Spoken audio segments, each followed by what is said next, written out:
पुणेकरांनो, तुमचं शॉप आहे आणि विकण्यासाठी होलसेल मध्ये मिरची पाहिजे, मार्केट यार्ड मध्ये कुठे भेटेल चला दाखवतो। मार्केट यार्ड मध्ये आपल्याला जायचं आहे गेट नंबर 1 मध्ये। आपण ज्यांच्याकडे जाणार आहोत ते पुण्यातील सर्वात मोठे मिरचीचे विक्रेते आहेत। पुण्यात सर्वात जास्त मिरची येथूनच विकत घेतली जाते, RSG ट्रेडिंग कंपनी।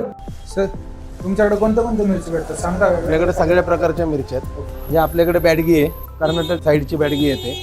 ही फक्त याच्यात तिखटपणा बिलकुल नसतो, तडक्यासाठी वगैरे वापरतात। तुम्ही याला कलर आणण्यासाठी वापरू शकता। ही काश्मीरी आहे, ही गंटूर आहे, ही मीडियम स्पायसी असते। ही लवंगी आहे, ही खूप तिखट आहे, ही तेज आहे, ही घरी खायला वगैरे सगळे वापरतात। पण आपल्याकडे सगळं होलसेलच भेटतं। एक पोतं कमीत कमी 1 किलो पॅकिंग पण आहे, पण ती फक्त बल्कमध्ये देतो आपण। 10 किलो ते 30 किलो पर्यंत मिनिमम क्वांटिटी। मित्र ऐकले पुण्यामध्ये सर्वत्र हे तुमच्याकडे मिरची हो, भेटतात? सगळेजण रिटेल काउंटर, होलसेल काउंटरला इथूनच माल जातो। किराणा मालवाल्यांच्या दुकानात इथूनच जातो। आता मिरची खरेदी करण्यासाठी इकडं तिकडं कुठंच जायचं नाही, डायरेक्ट RSG ला यायचं।